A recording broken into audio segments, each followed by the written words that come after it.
টকবক টকবক করে ঘোড়া ছুটিয়ে যাচ্ছে মিহাল খান। প্রফেসরের পাশাপাশি যদি তার আরেকটি পরিচয় থাকে সেটা হলো একজন অভিজ্ঞ হর্স রাইডার। হর্স রাইডিং করতে তার বেশ ভালো লাগে। যেখানে এই যুগে এসে সবাই বাইক রাইডিং করে, সেখানে এখনও সে হর্স রাইডিং করতে বেশি স্বাচ্ছন্দ্য বোধ করে। ভার্সেইলস বলতে সাধারণত ফ্রান্সের প্যারিসের কাছে অবস্থিত বিখ্যাত প্যালেস অফ ভার্সেইলস বা ভার্সেইলস প্রাসাদকে বোঝানো হয়। সে সেখানে নিজের ঘোড়া দৌড়াচ্ছে, কপাল বেয়ে ঘাম বেরিয়ে যাচ্ছে। পরনে তার কালো প্যান্ট, অ্যাশ কালারের টি শার্ট এবং তার উপরে কালো কালারের জ্যাকেট। খুব জোরে ছোটাচ্ছে সে ঘোড়া। এরকম পর্যাপ্ত সময়ে নিয়ে প্র্যাকটিস করে সে থামল। খুব সাবধানতা অবলম্বন করে ঘোড়ার ওপর থেকে নেমে পড়ল। তারপর ঘোড়ার মাথায় হাত বুলিয়ে দিয়ে কপালে চুমু খেল। মা বাবার পর সে তার নরম দিক কেবল মুনভিকে দেখাতো, কিন্তু তাছাড়াও যদি তার নরম দিক সম্পর্কে কারো জানা থাকে সেটি হলো তার ঘোড়া মুনশাডো। কোনো এক রাতের আধারে তার সামনে চাঁদের ছায়া হয়ে এসেছিল এই ঘোড়া, তাই ঘোড়াটির নাম সে দিয়েছে মুনস শ্যাডো। মুনস শ্যাডোর সাথে আরও কিছুক্ষণ সময় ব্যয় করে তারপর সেখান থেকে বের হয়ে গেল, এবং সেখান থেকে বের হতে না হতেই তার মুখে আবারও সে আগের গম্ভীর্য ফুটে উঠল। যেন তাকে দেখলেই যে কোনো মানুষ নিঃসন্দেহে বলতে পারবে তার মধ্যে কোনো অনুভূতি নেই। অনুভূতি তো দূরের কথা, অনুভূতি দিয়ে হৃদয়ে থাকে সেই হৃদয়ই নেই। কলেজেও তাকে স্টুডেন্ট এবং অন্যান্য তার কলিগরা হার্টলেস হিসেবেই চেনে, অথবা সেলফিশ ম্যান। সে বরাবরই নিজের ভালো আগে বেছে নেয়, কারো কাছে নিজের ভালো দিক সহজে প্রকাশ করে না। তার মতে এগুলো মানুষ সিম্পাথি নেওয়ার জন্য করে, কিন্তু সে কারোর সিম্পাথি নিতে প্রস্তুত নয়। তার কাছে তার ইগো আগে, অ্যাটিটিউড আগে, তারপরে বাকি সব। কিন্তু হ্যাঁ, সব থেকে গুরুত্বপূর্ণ বিষয় হলো সে যতই হৃদয়হীন হোক এবং স্বার্থপর মানুষ হোক, নিজের স্বার্থ খুঁজতে গিয়ে কখনোই অন্য কারোর ক্ষতি করেনি। মিহাল নিজের ব্ল্যাক মার্সিডিজে উঠে বসল। তখনই তার ফোনে কল এলো। ফোনের স্ক্রিনে নাম্বার দেখে বাঁকা হাসলো। এই কলেরই সে অপেক্ষা করছিল। ফোন লাউড স্পিকারে দিয়ে গাড়ি চালাতে লাগলো। অপর পাশের ব্যক্তিটি বলল, বস, আমি আমার লোকদের দ্বারা যতটুকু জানতে পেরেছি ততটুকুর ভেতরে একদম কনফার্ম হয়ে বলছি যে মেয়েটির ফ্লাইট আগামী সন্ধ্যায়। মিহালের ঠোঁট স্মিত হাসি ফুটে উঠল। সে ঠোঁটের হাসি বজায় রেখে বলল, ওয়েল ডান। যে করেই হোক, মেয়েটি যেন একদম নিরাপদভাবে এখানে পৌঁছে। কেউ যদি কোনো রকম বাধানোর চেষ্টা করে তাহলে প্রয়োজন পড়লে তাকে পথ থেকে সরিয়ে দেবে। কিন্তু হ্যাঁ, জানে মারবে না, সেটার জন্য তো আমি আছি। কিন্তু মেয়েটি যে কোনো হালে যেন সঠিক সময় নিজের ফ্লাইট পেয়ে যায়। উপর পাশের ব্যক্তিটিকে ওকে বস বলে ফোন কেটে দিল। মিহাল বাঁকা হেসে বলল, অনেক লুকোচুরি খেলেছিস তুই আমার সাথে। আমার কাছের মানুষ হয়ে তারপর আমাকে ঠকিয়েছিস। আমিও তোর কাছের মানুষের মাধ্যমে তোকে ঠকাবো। তার জন্য যত নিচে নামতে হয় আমি নামবো। কাউকে মাথায় তুলে আছাড় দেওয়ার জন্য আগে নিচে বসে তাকে মাথায় চড়ার সুযোগ দিতে হয়। আমি তাই করব। কিন্তু তুই আমার হাতে ধ্বংস হবি। যেসব অতীত মাটির তলে চেপে রেখেছিলাম সেগুলো আস্তে আস্তে মাটি খনন করে বের করব। দেখা যাবে অতীতকে বের করতে গিয়ে মাটি খনন করার সময় হীরা পেয়ে গেলাম। নীলার ব্যাগপত্র সবকিছু একদম গোছানো শেষ। তার মা চাচিরা মিলে সবকিছু গুছিয়ে দিয়েছে। এক লাগেজে যদি তার কাপড়, তো আরেক লাগেজে তার মা চাচি না মিলে নিজেদের হাতে বানানো খাবার ভরে দিচ্ছে, যেমন মুড়ির মোয়া, হাতে বানানো আচার, আমসত্ত্ব, নারিকেলের নাড়ু, এই সকল কিছু। এমন সময় তার বাবা চাচারা তার রুমে এলো। নীলা বসে বসে ইবাদ এবং আবিরের সাথে কথা বলছিল। আবির নীলা প্যারিসে চলে গেলে সেও নিজের মেডিকেলেতে চলে যাবে। বাড়ি সম্পূর্ণ খালি হয়ে যাবে বলে ইবাদের মন খারাপ। এখন সেও জেদ ধরেছে যে সে হোস্টেলে চলে যাবে, কিন্তু এত অল্প বয়স হয় সে তো আর তাকে হোস্টেলে দেওয়া যাবে না। আর বাড়ির সব ছোটরা যদি একসাথে চলে যায় তাহলে বড়দের খুব খারাপ লাগবে। তাই নীলা এবং আবির মিলে ইবাদকে বোঝাচ্ছে। ইমরান মির্জা, আকাশ মির্জা এবং নিলয় মির্জা লাগেজ খুলে নিজেদের মতো দেখতে লাগলেন, যাকে বলে মনের সন্তুষ্টি। হঠাৎ ইমরান মির্জা নারিকেলের নাড়ুর বয়াম হাতে নিয়ে ভাঙা কণ্ঠে বললেন, হাতের তৈরি নারকেলের নাড়ু মিনুর খুব প্রিয় ছিল। সবাই স্তব্ধ হয়ে গেল। আকাশ মির্জা এবং নিলয় মির্জার চোখে পানি, এবং তাদের স্ত্রীরা মিনুকে নিজ চোখে সামনাসামনি না দেখলেও তাদের মুখ থেকে এত প্রশংসা শুনেছেন যে তারাও মিনুর ভক্ত হয়ে গিয়েছেন। তারা এসে নিজেদের স্বামীদেরকে সান্ত্বনা দিলেন। পেছনে আবির ইবাদের সাথে কথা বলাতে ব্যস্ত থাকলেও নীলার মনোযোগ বড়দের দিকে ছিল। বিশেষ করে মিনু নামটা শুনে তার নজর এদিকে চলে এলো। তার মনে আবার পুরনো করে কৌতূহল জেগে উঠল। কিছুদিনের ঝামেলা সে এই বিষয় সম্পর্কে ভুলে গিয়েছিল। এখানে সবাইকে ব্যস্ত দেখে সে চুপচাপ উঠে পড়ল এবং নিজের বাবার রুমে চলে গেল। তারপর কিছু একটা খুঁজতে লাগলো এবং সে কাঙ্ক্ষিত বস্তুটি খুঁজেও পেল। দরজার দিকে গিয়ে আরেকবার উকি দিয়ে দেখলো কেউ আসছে কিনা। যখন দেখলো কেউই, তখন আবার রুমে এসে কাঙ্ক্ষিত বস্তুটি খুলল। তার চোখ ছানাবড়া হয়ে গেল। চোখ থেকে কয়েক ফোঁটা অশ্রুও গড়িয়ে পড়ল। এমন কিছু সে জানতে পারবে তা সে কল্পনাও করতে পারেনি। একের পর এক ধাক্কা যেন সে পেয়েই যাচ্ছে। তবু প্রত্যেকটি ধাক্কা পাওয়ার পর দুর্বল না হয়ে বরং আরও বেশি পাথর হয়ে উঠছে। সে কাঙ্ক্ষিত বস্তু জায়গা মতো রাখার আগে নিজের ফোন বের করে প্রয়োজনীয় কিছু ছবি তুলে নিল।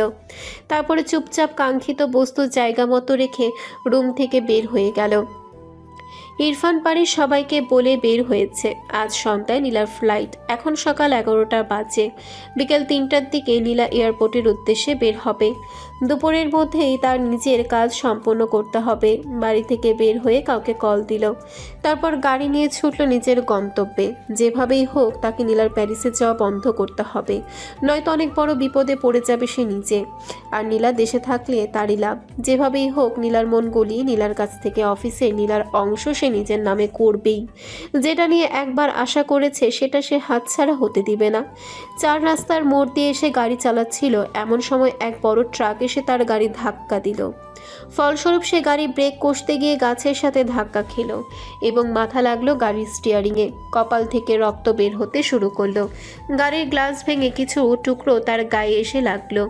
আসলে সব কিছু তার মনের মতোই প্ল্যান করা ছিল, কিন্তু সে নিজের চিন্তায় মগ্ন ছিল বলে ভুলে গিয়েছিল এখানে তার প্ল্যান সফল হবে।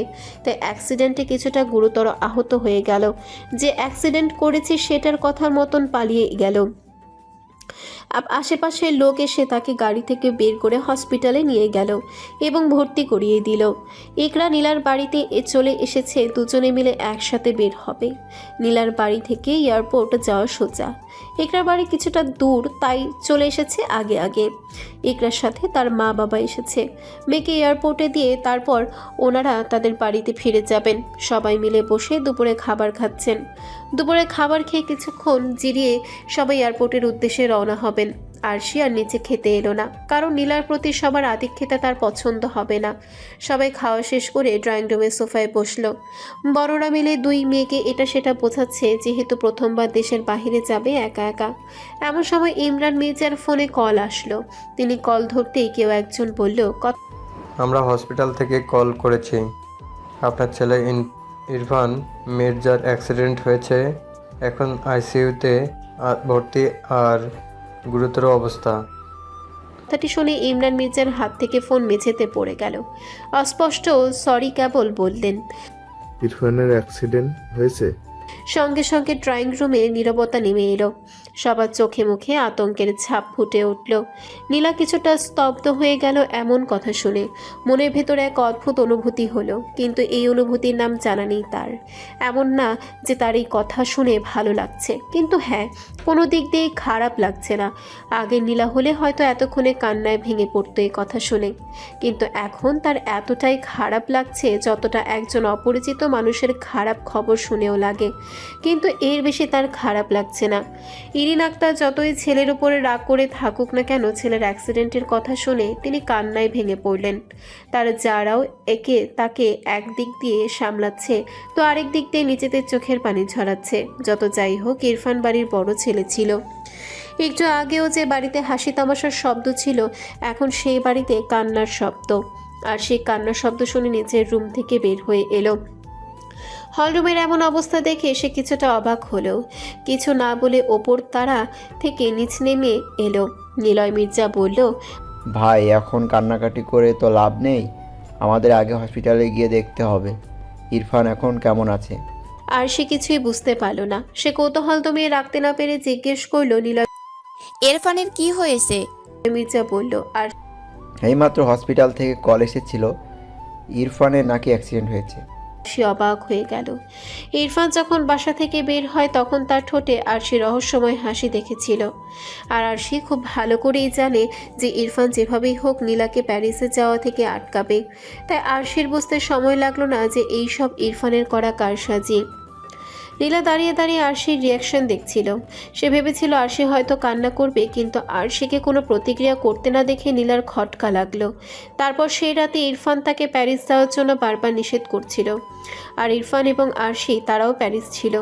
তারপর নীলা নিজের বাবার ঘরে যে কাঙ্ক্ষিত জিনিস পেয়েছিল সেই জিনিস সম্পর্কে সম্পূর্ণ জানতে তাকে প্যারিস যে করেই হোক যেতেই হবে। সেখানে গেলেই সকল রহস্য ভেদ করতে পারবে সে। তাই নীলা তার বুদ্ধির মাধ্যমে বুঝতে পারল এখানে কিছু একটা খটকা আছে। হঠাৎ ইরফানের অ্যাক্সিডেন্ট তার ঠিক হজম হচ্ছে না। আর এইবার সে কোনো ছলচাতুরিতে পা দেবে না। নিজেকে তার শক্ত আরও করতে হবে। এমন সময় আরশি নিজের হিডেন ট্যালেন্ট দেখাতে শুরু করলো, অর্থাৎ নাটক করতে শুরু করলো। চোখে পানি না থাকা সত্ত্বেও নিজের কণ্ঠ এমন করলো যেন সে এখনই কেঁদে দিবে। তারপর বলতে শুরু করল, আমাদের এখানে আর বসে থাকা ঠিক হবে না। ওদের এক্ষুনি হসপিটালে যেতে হবে। ইরফান যে সেখানে একা। তারপর নীলার দিকে তাকিয়ে বলল, দেখছিস, তোকে সেই দিনই প্যারিস যাওয়ার জন্য না করছিল, আর আজই তার অ্যাক্সিডেন্ট হয়ে গেল। রিপিট, আর আজই তার অ্যাক্সিডেন্ট হয়ে গেল।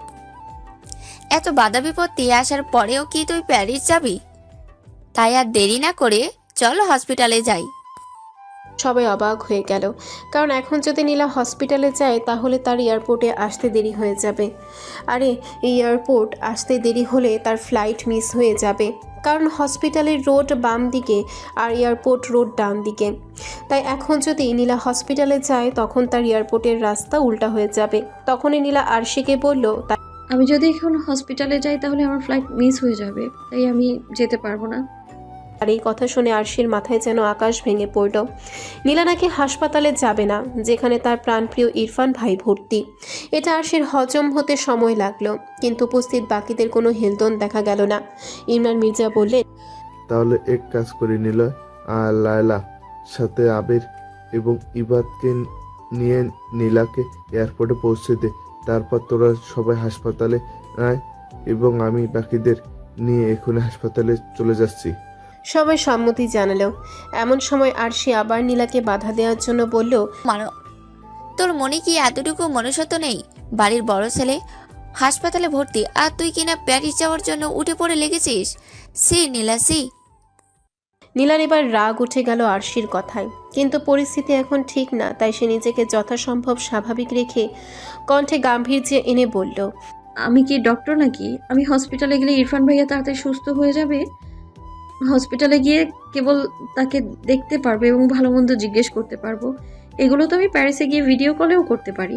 তাই খামোখা হসপিটালে গিয়ে নিজে প্যারিস যাওয়া বন্ধ করতে পারবো না আমি। আরশি স্তব্ধ হয়ে গেল। নীলার কথার প্রেক্ষিতে আর কিছু বলতে পারল না, বরং কপট রাগ দেখিয়ে বড় বড় কদমে বাড়ি থেকে বের হয়ে গেল এবং নিজে নিজে বলতে লাগলো, কোন কপালে যে ওই ইরফান শালারে বিয়ে করেছি আল্লাহ খোদা জানে। মানুষের বুদ্ধি মাথাতে না থাকলে অন্তত তো হাঁটুতে থাকে। এই নির্লজ্জ অসভ্য জানোয়ারের তাও নেই। নীলাকে প্যারিস যাওয়া থেকে আটকানোর জন্য নাকি তিনি নিজের অ্যাক্সিডেন্ট করালেন। আহ, কি বুদ্ধিমান ব্যক্তিটা এসেছে আমার। বোকা থাকে এই অসভ্য শয়তান ব্যাটারে গালি দেয়া নিজের পাপ করে লাভ নাই। এতই যেহেতু নীলাকে প্যারিস যাওয়া থেকে আটকানোর ইচ্ছে ছিল, তাহলে প্রয়োজনে নীলার অ্যাক্সিডেন্ট করাতো। তা না করে বলদের মতো নিজেদের অ্যাক্সিডেন্ট করিয়েছে। যা মন চাই তাই করুক, আমি কারোর সেবা করতে পারবো না। ইমরান মির্জা নিজের স্ত্রী, ছোট ভাই এবং তার স্ত্রীকে নিয়ে নীলার মাথায় হাত বুলিয়ে দিয়ে বাড়ি থেকে বের হয়ে পড়লেন হাসপাতালের উদ্দেশ্যে। বাড়িতে রয়ে গেল নীলা, তার মা বাবা ইবাদ, আবির এবং ইকরা ও তার মা বাবা। ইকরা কেবল অবাক নয়নে নীলাকে এতক্ষণ যাবৎ দেখছিল। তারই নীলাকে চিনতে অনেকটা কষ্ট হচ্ছে। আগে নীলা থাকলে এতক্ষণ নিজের ইরফান ভাইয়ের অ্যাক্সিডেন্টের কথা শুনে পাগলের মতো কান্না করতে করতে অজ্ঞান হয়ে যেত কয়েকবার, কিন্তু এই নীলা কেমন পাথরের মতো দাঁড়িয়ে আছে, যেন তার ভেতর কোনো অনুভূতি নেই, অথচ কতটাই না পাগলামি করেছিল কোনো এককালে। ইকরা কেবল দীর্ঘ নিঃশ্বাস ছাড়ল। মিহাল নিজের কেবিনে বসে পেটে হাত চেপে ইচ্ছে মতন হাসছে।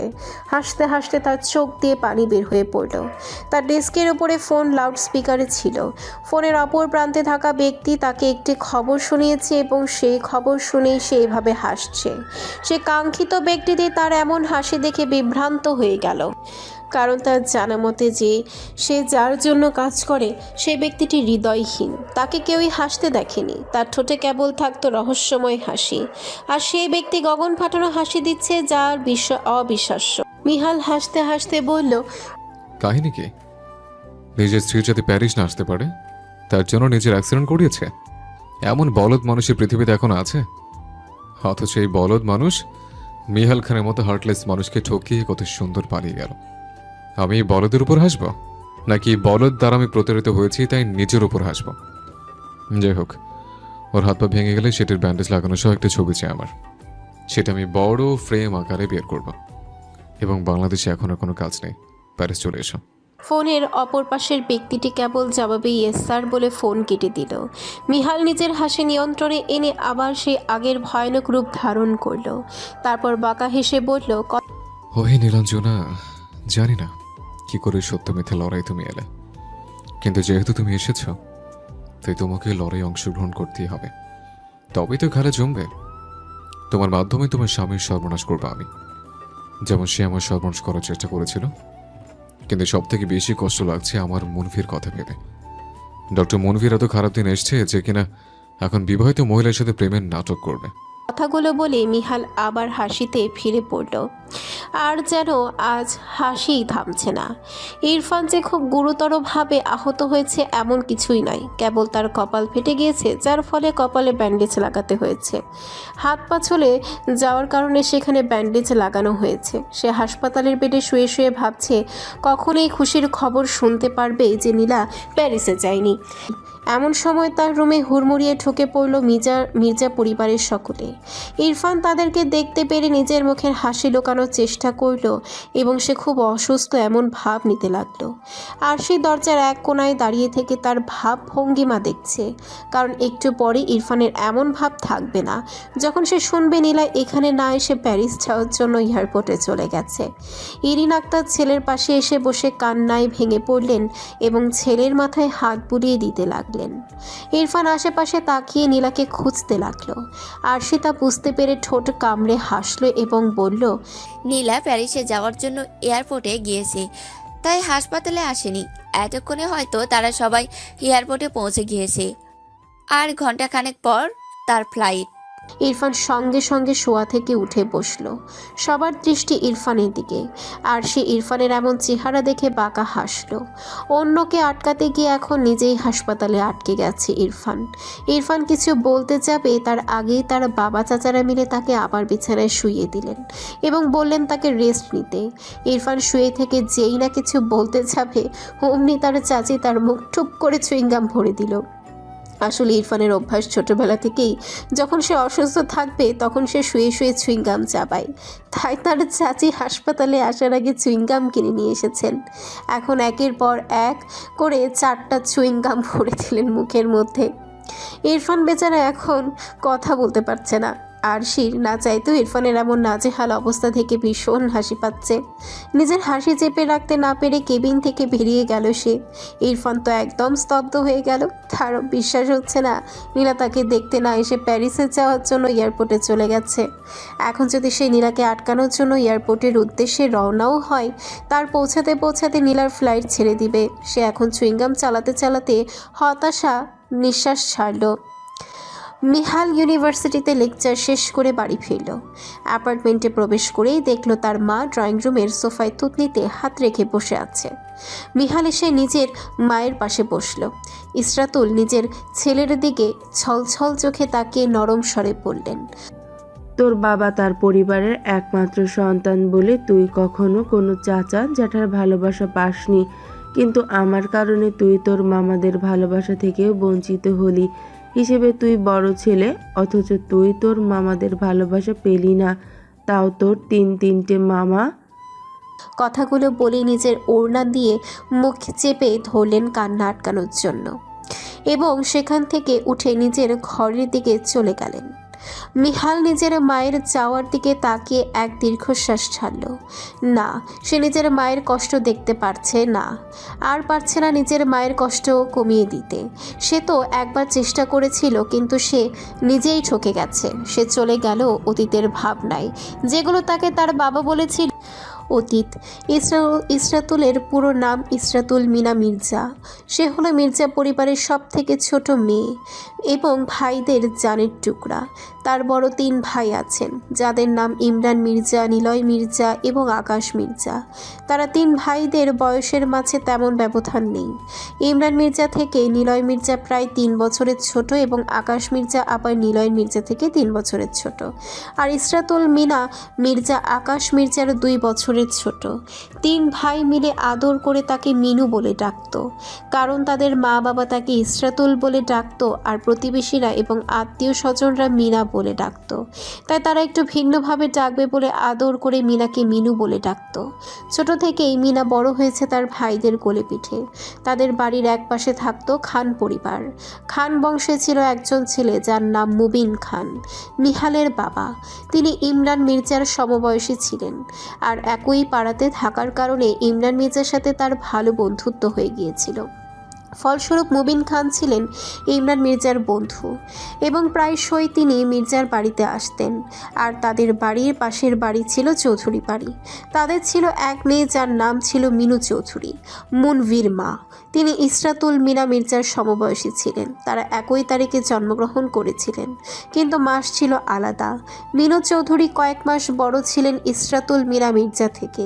তারা দুজন একসাথেই বেড়ে উঠেছেন, আর তাদের নামে অনেকটাই মিল। একজন মিনু তো আরেকজন মিনা, যাকে তার ভাইরা আদর করে মিনু বলেই ডাকত।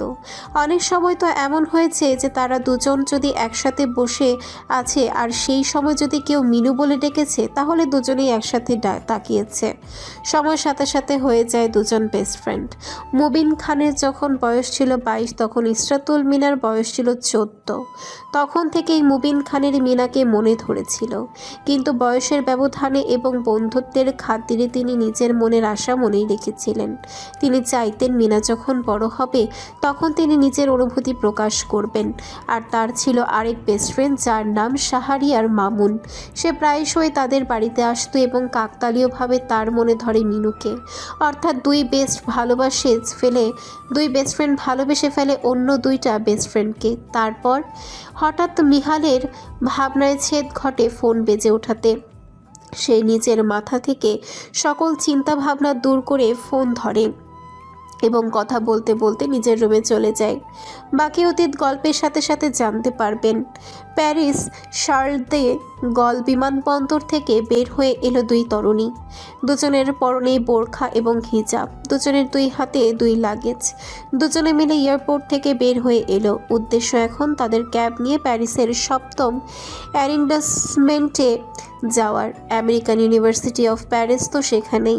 তারা আগে ইউনিভার্সিটির হেইটের সাথে মেল আদান প্রদান করে সব জেনে নিয়েছিল সেখানে থাকায় কোথায় কোথায় তারা থাকতে পারবে। সব বুঝে তারা দুজনে মিলে একটি অ্যাপার্টমেন্ট নিল। আগেই সেটার জন্য অ্যাডভান্স পেমেন্ট করে ফেলেছিল। নীলা যেহেতু পরিবারের সাথে আগে আউট অফ কান্ট্রি চলাফেরা করেছে, তাই তার এখানে চলাফেরা করতে অসুবিধা হচ্ছে না। কিন্তু ইকরা কিছুটা ভয় পাচ্ছে এবং ভয় পাওয়াটাই স্বাভাবিক। নীলা তাকে ভরসা দিয়ে বলল, ভয় পাওয়ার কিছু নেই, আমি তো আছি। এতে ইকরার ভয় কমে এলো। ক্যাব আসতেই তারা উঠে পড়ল এবং দুজনে গাড়ির জানালা দিয়ে বাইরের সুন্দর দৃশ্য মুগ্ধ নয়নে দেখতে লাগলো। তারা এয়ারপোর্টে পৌঁছেই আগে পরিবারকে ফোন দিয়ে জানিয়ে দিয়েছে যে তারা পৌঁছে গেছে এবং এর মাঝেই নীলার আর ইরফানের সাথে কথা হয়নি। যখন বাংলাদেশে ছিল তখন ফ্লাইটে ওঠার আগে ফোন করে কেবল নিজের চাচা চাচিদের কাছ থেকে বিদায় নিয়েছিল, কিন্তু একবারও ইরফানকে দেখতে চায়নি। ভাঙা আয়নায় নিজের মুখ দেখা এবং চুলার সময় কালো এবং চলার সময় কালো বিড়ালের পথ কাটা দুটোই তার কাছে কুসংস্কার লাগে। এখন তার মতে ইরফান যদি কোনো বস্তু হয় তাহলে সেটা হলো ভাঙা আয়না, এবং কোনো প্রাণী হলে কালো বিড়াল, যে দুটি শুভ কাজে বাধা হয়ে দাঁড়ায়। তাই নিজের স্বপ্ন পূরণ করার পথে সে কোনো বাধা রাখল না। এই জন্যই বাংলাদেশ থেকে ফ্লাইটে ওঠার আগে সে ইরফানের সাথে কথা বলেনি। সেই জায়গায় ইরফানের চেহারা দেখা তো অনেক দূরের কথা। আর এমনিতেও ইমরান মির্জা জানিয়ে দিয়েছিলেন যে ইরফানের তেমন গুরুতর কিছু হয়নি, কেবল হাত পা ছুলে গিয়েছে এবং কপাল ফেটে গিয়েছে। এইসব শুনে তার আর ইচ্ছে করেনি ইরফানের সাথে কথা বলার। তার কাছে দুধের দুধ এবং পানির পানি হয়ে গিয়েছে যে ইরফান এসব নাটক করেছে, কিন্তু সে এখনও এটা বের করতে পারেনি যে ইরফান কেন তার প্যারিসে যাওয়া নিয়ে এত চিন্তিত ছিল। তার মানে এমন কিছু আছে যা ইরফান জানে কিন্তু সে জানে না, এবং তাকে যে করেই হোক সত্যটা জানাতে হবে। ইরফানকে সেদিনে হাসপাতাল থেকে ডিসচার্জ করে দিয়েছিল, কিন্তু তার শরীরে ক্ষত থেকে বড় ক্ষত হয়েছিল। তার মানে সে কোনোভাবেই নীলার উপেক্ষা মেনে নিতে পারছিল না। তার উপর মনে ভয় জাগতে শুরু করলো যে নীলা প্যারিসে গিয়ে না সব সত্য জেনে ফেলে, তাহলে সে ধরা পড়ে যাবে কোনো এক ব্যক্তির কাছে, এবং সেই ব্যক্তির কাছে একবার যে ধরা পড়ে তার বেঁচে ফেরা খুব মুশকিল। কারণ সেই ব্যক্তি ভালোর ভালো এবং খারাপের খারাপ, আর যারা তার সাথে প্রতারণা করে তাদেরকে তো সে প্রয়োজন পড়লে কবর থেকে খুঁজে বের করে হলেও নিজের সামনে দাঁড় করাবে। এজন্যই তো ইরফান প্যারিসে ছেড়ে বাংলাদেশে নিজের বাড়িতে চলে এলো, কারণ নিজের বাড়ি তার সব থেকে বড় সেফ জোন। এখানে তার বাবা চাচারা আছে, যার ফলে সেই ব্যক্তিটি এখানে আসবে না। সে এই কারণে আরশিকে বলেছিল যে আগে নীলাকে বিয়ে করে তারপর নীলাকে ডিভোর্স দিয়ে সে আরশিকে বিয়ে করবে, কিন্তু আরশি তাকে একই কথা বলেছে যে বিয়ে করলে কেবল তাকেই করতে হবে। তখন ইরফান বলেছিল তাহলে নীলার সাথে তার বিয়ের কথাবার্তা চলছে, এর মধ্যে দুজন বিয়ে করে ফেলুক। কিন্তু আরশির কথা ছিল একদম যেদিন নীলা এবং তার বিয়ে হবে সেদিনই সে বিয়ে করে সে বাড়িতে উঠবে। ইরফান না করতে চাইলে আরশি বলে তারা যখন প্যারিসে লিভ ইনে থাকতো তখন তাদের অন্তরঙ্গ মুহূর্তের কিছু ছবি এবং ভিডিও আরশির কাছে আছে। যদি ইরফান তার কথা না শোনে তাহলে আরশি এসব ইরফানের পরিবারকে দেখাবে, এবং এই কারণে ইরফান ভয় পেয়ে যায়। কারণ তার পরিবার যদি এসব কথা জানতে পারে তাহলে তাকে ত্যায্য পুত্র করে দেবে, যার ফলে সে আরশির কথা শোনে। কিন্তু এখন হাড়ে হাড়ে টের পাচ্ছে যে সে আরশির সাথে রিলেশনে গিয়ে কি বড় ভুল করেছে। সর্বপ্রথম নীলাকে হারালো, তারপর নীলা তাকে নিজের বিজনেসের অংশ দিয়ে দিত, সে অংশ হারিয়ে ফেলল। পরিবারের কাছে নিজের সম্মান হারালো। নীলার মতো কেউ একজন ছিল যে তাকে সব থেকে বেশি ভালোবাসতো, সে ভালোবাসা হারালো। এখন তার যে অবস্থা, এই অবস্থাতেই যদি নীলা আগের মতো থাকতো তাহলে সারাক্ষণ তার পাশে বসে থাকতে হবে এবং তার সেবা যত্ন করত। অথচ সে যখন হাসপাতালে ছিল তখনই আরশি তাকে বুড়ো আঙ্গুল দেখিয়ে পরিবারের কাছে মিথ্যা বাহানা করে নিজের মামার বাড়ি চলে গেছে, যাতে তাকে তার সেবা না করতে হয়। যখন প্যারিস ছিল তখন আরশি প্রতিদিন এসে তার খোঁজ খবর নিত। এইভাবেই আস্তে আস্তে তাদের মাঝে বন্ধুত্ব হয়, এবং বন্ধুত্ব থেকেই হয়ে যায় প্রেমের সম্পর্ক। প্রেমের প্রস্তাবটা অবশ্যই ইরফান নিজেই দিয়েছিল, কারণ নীলা তাকে ভালোবাসলেও কখনো কাছে ঘেঁষতে দেয়নি। কিন্তু আরশিকে যদি সে ভুলেও ছুঁয়ে ফেলেছে তাহলে আরশি কখনো দূরে সরেনি। এতেই সে লাইভে বসে, সে ভাবতে শুরু করে, আর আরশি মনের কথা বুঝে যা নীলা এত বছরে কখনোই বুঝতে পারেনি। তার মনে আরশি খুব স্মার্ট, কিন্তু নীলা না। কিন্তু এখন প্রতিনিয়ত সে পস্তাচ্ছে। এখন সে বুঝতে পারছে জীবনের সব থেকে বেশি প্রয়োজন ভালোবাসার এবং যত্নের। তাই তো রুমে বসে বসে এখন তাকে চুইংগাম চাবাতে হচ্ছে। আফসোস নামক জিনিসটা মানুষকে কুড়ে কুড়ে খায়, যা এখন তার ভেতরকে তলপাড় করে দিচ্ছে। মুনভি একবার মিহালের দিকে তাকাচ্ছে তো আরেকবার মিহালের প্যান্টের দিকে। মিহালের ভেজা প্যান্ট দেখে তার এহেন পরিস্থিতিতেও হাসি পেল। মিহালের পেট থেকে একদম উড়ু পর্যন্ত ভিজে গেছে কফির পড়ার কারণে। মুনভি শব্দ করে হেসে উঠল সে। মিহালের দৃষ্টি গেল হাসতে থাকা মুনভির দিকে। মুনভি নিজের পেট চেপে ধরে হাসছে। মিহাল বিরক্ত হয়ে জিজ্ঞেস করলো। মুনভি হাসতে হাসতে বলল, এই বয়সে প্যান্টে হিসু করে দিস, তোকে কি ডাইপার গিফট করতে হবে? মিহাল তীক্ষ্ণ দৃষ্টি নিক্ষেপ করল মুনভির দিকে, কিন্তু মুনভি এইসবে পরোয়া না করে নিজের মতন হাসতে লাগলো। ক্যান্টিনে তখন অনেকেই স্টুডেন্টই উপস্থিত ছিল, সেখানে লিসা কায়নাত নামক সেই মেয়েটিও উপস্থিত ছিল। সে মিহালকে কি করে পটানো যায় সারাক্ষণ সেই ধান্দাতেই থাকে। সে যখন দেখলো মিহাল এখানে বসেছে, সেও সঙ্গে সঙ্গে এখানে এসে পড়েছিল। কিছুক্ষণ আগে ঘটে যাওয়া কাহিনী সে নিজ চোখে দেখেছে, তাই এখন মিহালের সামনে ভালো সাজার জন্য মিহালের দিকে এগিয়ে আসলো। মিহাল তখনও রাগে ফুঁসছে। যেখানে সে সবাইকে মুখের উপরে বলে যে সে কারোর নাম শুনতে ইন্টারেস্টেড না, সেখানে তার মুখের উপরে একটি মেয়ে তাকেই তার কথাটি শুনিয়ে দিল। তা ঠিক হজম হচ্ছে না। তখনই লিসা তার সামনে এসে টিস্যু বাড়িয়ে দিয়ে বলল, কথাগুলো সে ইংরেজিতে বলেছে। মনবীর হাসি এতক্ষণে থেমে গেল লিসার কথা শুনে। একবার লিসার দিকে তাকালো তো আরেকবার নিজের বন্ধুর দিকে তাকালো। সে বুঝতে পারলো এই মেয়েটি সেই মেয়ে যার কথা মিহাল আগে তাকে বলেছিল। মিহাল অনেক আগে তাকে বলেছিল যে তার ইউনিভার্সিটির একটি স্টুডেন্ট সবসময় তার সাথে কথা বলার জন্য চেষ্টা করে। মনবী তো এতদিন কেবল শুনেছিল মিহালের মুখ থেকে, কিন্তু আজ নিজের চোখে দিয়ে দেখলো। মিহালের মাথায় এমনিতেই গরম ছিল, এখন বিগড়ে যাওয়া মেজাজ আরো বেশি বিগড়ে গেল। সে লিসার হাত থেকে টিস্যু না নিয়ে বরং মুনভিকে বলল, চল আমার কেবিনে যাই, সেখানে এক্সট্রা কাপড় আছে, আমি গিয়ে চেঞ্জ করে নেব। মনবী বুঝতে পারলো মিহালের মেজাজ এখন অনেক গরম হয়ে আছে, তাই আর বেশি চেতালো না, কারণ এখন তার যেভাবেই হোক এই ইউনিভার্সিটিতে বারবার আসতে হবে সে বোরখা পরিহিত মেয়েটিকে দেখার জন্য। যেহেতু মেয়েটির নাম সে জানতে পেরেছে, তার মানে মিহালের কাছ থেকে পরবর্তীতে মেয়েটির খোঁজ খবর নিতে পারবে, তাই সেও মিহালের সঙ্গে সঙ্গে হাঁটতে লাগলো। অন্যদিকে লিসা হাতে টিস্যু নিয়ে এভাবে দাঁড়িয়ে রইল। তার মিহালের এই অ্যাটিটিউড একদম পছন্দ না। প্রিন্সিপালের মেয়ে হওয়া সত্ত্বেও তাকে কেউ এভাবে ইগনোর করতে পারে, এটি তার ধারণার বাইরে। সে যতই মিহালের কাছে আসতে চায়, মিহাল ততই তার থেকে দূরে দূরে যায়। ইরফান এখন অনেকটাই সুস্থ, কিন্তু তার মন তা যেন প্রতিনিয়ত অসুস্থ হয়ে পড়ছে। আজ আরশি আসবে, এই কয়দিন আরশি ছিল না এই বাড়িতে। ইরফানের মা তার খেয়াল রেখেছিল। ইরফান নিজের রুমে বিছানায় পায়ের উপরে পা রেখে বসে আছে। বসে বসে একটা কথাই ভাবছে যে তার অ্যাক্সিডেন্ট হয়ে গেল, অথচ নীলা একবারও তার খোঁজ খবর নিল না। তাকে দেখতে আসেনি, সেটা সে মেনে নিতে পারলেও প্যারিসে যাওয়ার পর নীলা একবারও তাকে ফোন দিয়ে কথা বলল না, এটা ঠিক সে মেনে নিতে পারছে না। তার উপরে নীলা গিয়েছে প্যারিসে, যা সব থেকে বড় ভয়ের বিষয়। এখানেই তো তার সকল সত্য লুকিয়ে আছে। যদি নীলার কাছে প্রকাশ পেয়ে যায়, তাহলে সে আরও খারাপ হয়ে যাবে এই পরিবারের চোখে।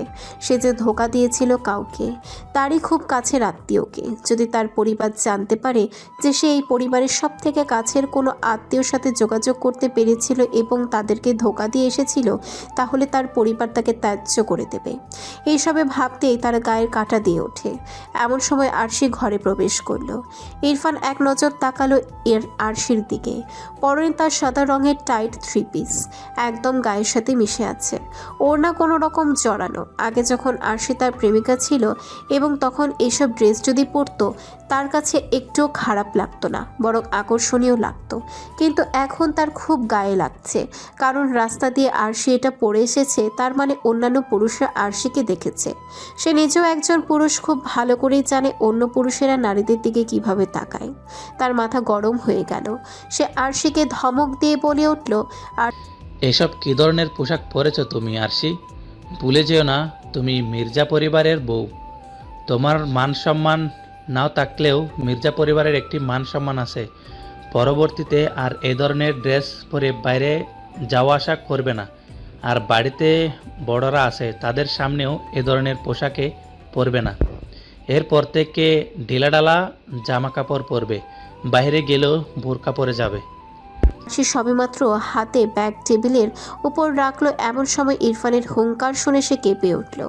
এমন অনাকাঙ্ক্ষিত ঘটনার জন্য সে প্রস্তুত ছিল না।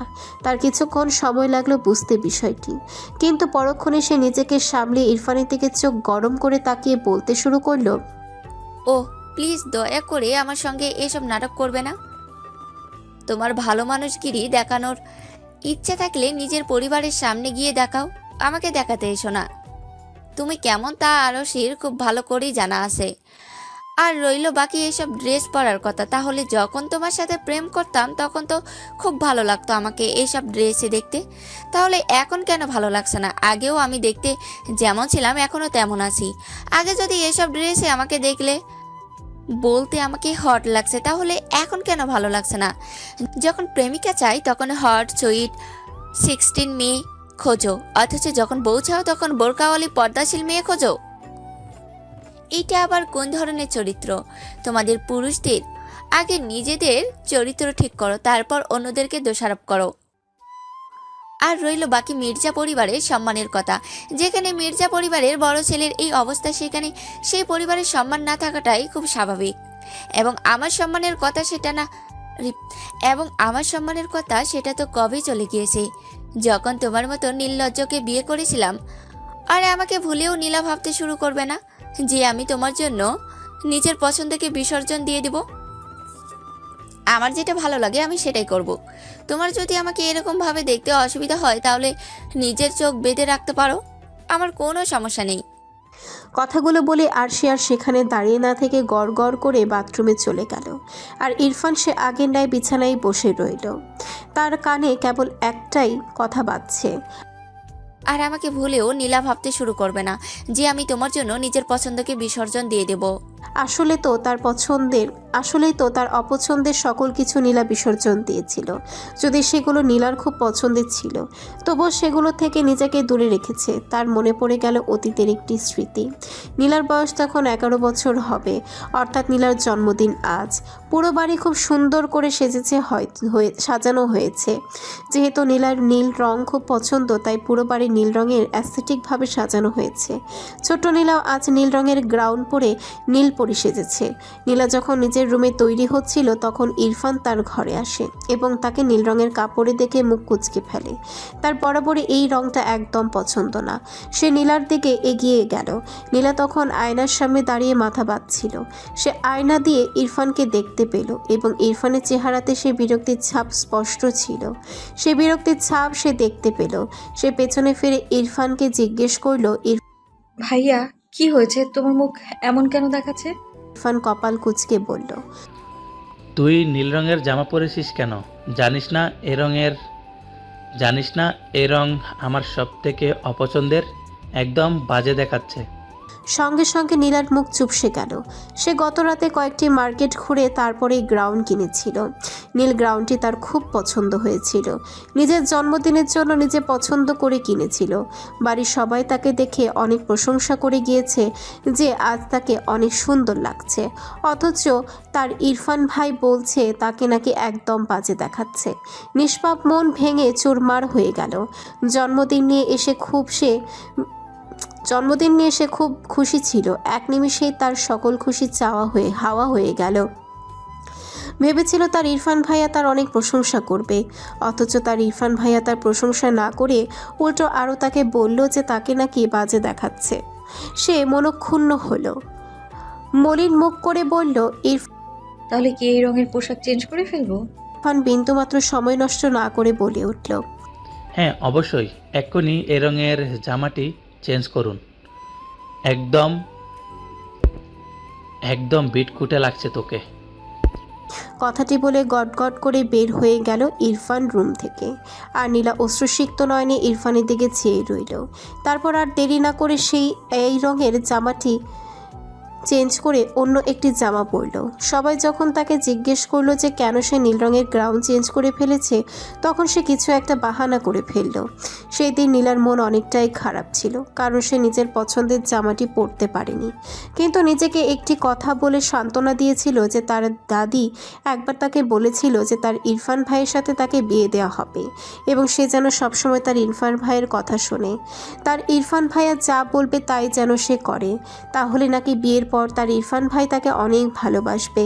তাই তো নীলা নিজের পছন্দের সব কিছু আস্তে আস্তে বিসর্জন দিতে লাগলো ইরফানের জন্য। ছোটবেলা থেকে সে প্রতিবাদী হলেও কখনো এসব বিষয় নিয়ে সে প্রতিবাদ করেনি। তার দাদিমা সবসময় বলতো ভালোবাসার জন্য নাকি ছাড় দিতে হয়, এবং সে সবসময় ছাড় দিয়ে এসেছিল। এসব ভাবতে ভাবতে ইরফান বর্তমানে ফিরে এলো। তারপর একা একা বলল, তুমি ঠিকই বলেছ আরশি, তুমি কখনোই নীলার মতো হতে পারবে না। নীলার মতো হতে গেলে তোমাকে আরও 1000বার জন্ম নিতে হবে। নীলা আমাকে যতটা ভালোবাসতেছে তা কখনোই কেউ বাসবে না, এবং আমি এটা খুব দেরি করে উপলব্ধি করলাম। নীলা আর ইকরা মিলে তাদের ক্লাসরুমে বসে আছে। অলরেডি তারা 2টা ক্লাস করে ফেলেছে।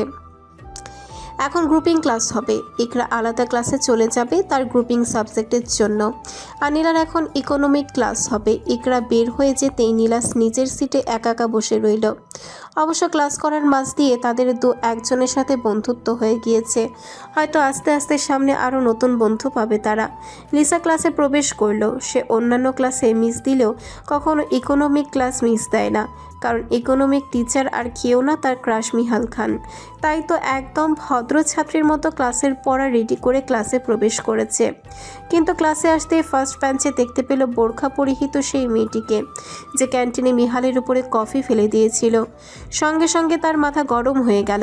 সকালবেলা মিহাল তাকে যে ইগনোর করেছিল, সে রাগ এখন আবার চড়ে বসলো তার মাথায়। নীলা নিজের আসনে বসে সামনে বই হাতে নিয়ে বইয়ের পাতা উল্টাচ্ছিল। এমন সময় লিসা এসে নীলার হাত থেকে বই নিয়ে মাটিতে ছুঁড়ে ফেলল এবং ইংরেজিতে বলল। নীলা স্তব্ধ হয়ে গেল এমন আকস্মিক ঘটনার কারণে। এরকম কিছুর জন্য সে মোটেও প্রস্তুত ছিল না। ঘটনাটি বুঝতে তার অনেকক্ষণ সময় লাগলো, কিন্তু পরক্ষণে তার মুখশ্রীর ধরন বদলে গেল। স্বাভাবিক মুখশ্রীতে রাগের আভা ফুটে উঠল। খেয়ে বসা থেকে উঠে পড়ল এবং মেয়েটির চোখে চোখ রেখে ইংরেজিতে বলতে লাগলো। তোমার সাহস কি করে হলো আমার পারমিশন ছাড়া আমার বই মাটিতে ছুঁড়ে ফেলার? এত ভালো ইউনিভার্সিটিতে পড়ো, অথচ কোনো আদব কায়দা জানো না। নিজের যোগ্যতায় আমি এখানে এসেছি, কারো কোনো অধিকার নেই আমাকে এখান থেকে বের করে দেওয়ার। তাই আমার থেকে দূরে থাকবে। আমি কাউকে ভয় পেয়ে চলবো না। নেক্সট টাইম যদি আমার জিনিসপত্র হাত লাগাও, তাহলে তোমার হাত ভেঙে ফেলতেও আমি দ্বিতীয়বার ভাববো না। কথাগুলো বলেই নীলা নিচে পড়ে থাকা নিচের বই তুলে নিল এবং সুন্দর করে বইটি মুছে বেঞ্চের উপরে রাখলো। ক্লাসের সবাই নীলার দিকে অবাক দৃষ্টিতে তাকিয়ে আছে। কেউ কেউ আবার খুব খুশি হচ্ছে, কারণ লিসা প্রিন্সিপালের মেয়ে বলে সবার উপরে জোর খাটায়। কেউই ভয়ে কিছু বলতে পারে না। আর যারা লিসার মতন সাহসী, তাদেরকে লিসা নিজের টিমে নিয়ে ফেলে। ফলস্বরূপ দুর্বলরা ভয়ে ভয়ে চলে।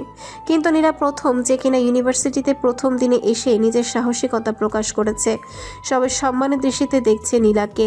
লিসার মুখ রাগে লাল হয়ে রয়েছে। এই অপমান তার সহ্য হলো না। কেউ কখনো তার চোখে চোখ রেখে কথা বলার সাহস পায়নি, অথচ এই নতুন মেয়ে তাকে অপমান করছে। সে জিনা কিছু বলতে যাবে, অমনি পেছন থেকে গম্ভীর পুরুষালী কণ্ঠ ভেসে আসে। কি হচ্ছে এখানে? মিহাল প্যান্টের পকেটে হাত গুজে রেখে ক্লাসরুমের ভেতরে প্রবেশ করতে করতে ইংরেজিতে কথাটি বলল। সবার দৃষ্টি এখন মিহালের দিকে। মিহালকে দেখে সবাই যার যার সিটে গিয়ে বসল। কেবল লিসা যেখানে দাঁড়িয়েছিল সেখানেই দাঁড়িয়ে রইল। সে মিহালকে দেখে ঠোঁট উল্টিয়ে দিয়ে বলতে শুরু করলো। নীলা অবাক হয়ে এতক্ষণ দেখছিল নিজের অর্থনীতির শিক্ষককে, যার সাথে সে ভার্সিটিতে এসে ঝগড়া করেছিল। সেই যে তার শিক্ষক, এটা সে কল্পনা করতে পারেনি। কিন্তু তার মানে এই না যে সে ভয় পাবে। ভয় তো তারা পায় যারা ভুল করে কিছু। সে তো কোনো কিছু ভুল করেনি। কিন্তু সে আরেক দফা অবাক হয় লিসার কথা শুনে। সে তো উল্টাপাল্টা ঝামেলা করেনি। মিহাল লিসাকে যেই না কিছু বলতে যাবে, তার আগেই নীলা বলে উঠল। স্যার, আমি জানতাম না যে এই কলেজের টিচাররা নিজেদের জন্য পার্সোনাল অ্যাসিস্ট্যান্ট হিসেবে নিজেদেরই স্টুডেন্টদেরকে রেখে দেয়, আর সেই স্টুডেন্টরা টিচারদের তোতা পাখি হয়ে অন্যদের সাথে ঝগড়া করে। ইউনিভার্সিটিতে আসার পর অনেক নতুন নিয়ম জানতে পারলাম আমি। নীলার কথা শুনে মিহাল কিছুটা অবাক হলো। সে ক্লাসরুমে ঢুকেই প্রথম নীলাকে দেখে অনেকটা অবাক হয়েছিল, সঙ্গে রেগে গিয়েছিল। কিন্তু পরক্ষণেই সে নিজেকে বোঝালো যে এইটা তার প্রফেশন, আর প্রফেশনে সে ব্যক্তিগত কিছু আনবে না। তাই এমন ভাব ধরলো যে সে নীলাকে চেনে না। কিন্তু এখন নীলার কথা শুনে সে আরেক দফা অবাক হলো। তার জানা মতে ইউনিভার্সিটিতে তো এমন কোনো নিয়ম নেই। মেয়েটি কী বলছে এই কথাটি বুঝতে তার কিছুটা সময় লাগলো। আর লিসা, তার তো গা জ্বলে উঠল নীলার কথা শুনে। নীলা তাকে ডিরেক্টলি বলছে সে নাকি শিক্ষকদের তোতা পাখি। এত বড় অপমান আর সহ্য হলো না। সে যেই না কিছু বলতে যাবে, অমনি মিহাল বলে উঠল। সাইলেন্ট। আমি কোনো ফালতু কথা শুনতে আসিনি এখানে। And you? সে লিসার দিকে তাকিয়ে বলতে শুরু করলো। আমি কাকে ক্লাসে রাখবো আর কাকে রাখবো না সেটা তোমাকে বুঝতে হবে না। আমার ক্লাস আমি বুঝে নেব। আর কে ইউনিভার্সিটিতে ঝামেলা করছে আর কে করছে না সেটা আমরা শিক্ষকরা দেখব, তোমাকে দেখতে হবে না। আর এখানে হচ্ছেটা কি? লিসা হকচকিয়ে গেল এবং কিছুটা ভয় পেল, কারণ মিহাল বরাবরই ক্লাসে ডিসিপ্লিন ঠিক রাখতে পছন্দ করে। আর সেই জায়গায় সে ক্লাস প্রবেশ করে প্রথমেই নীলার বই মাটিতে ছুঁড়ে ফেলেছে। এটা যদি মিহাল জানতে পারে তাহলে নিশ্চিত তাকে এই ক্লাস থেকে বের করে দেবে। তাই সে ভয়ে শুকনো ঢোক গিলল। এমন সময় পেছন থেকে কয়েকজন মিলে সমস্ত ঘটনা খুলে পড়ল। তাদের অনেক আগে থেকেই লিসার উপরে জেদ ছিল, এই সুযোগ তারা লিসার সত্যটা বলে দিল। সমস্ত ঘটনা শুনে মিহালের চোয়াল শক্ত হয়ে গেল। সে বরাবরই বই খাতা এসবকে প্রচণ্ড সম্মান করে। সেই জায়গায় তার স্টুডেন্ট তার ক্লাস আগ মুহূর্তে অন্য আরেক স্টুডেন্টদের বই মেঝেতে ছুঁড়ে ফেলেছে।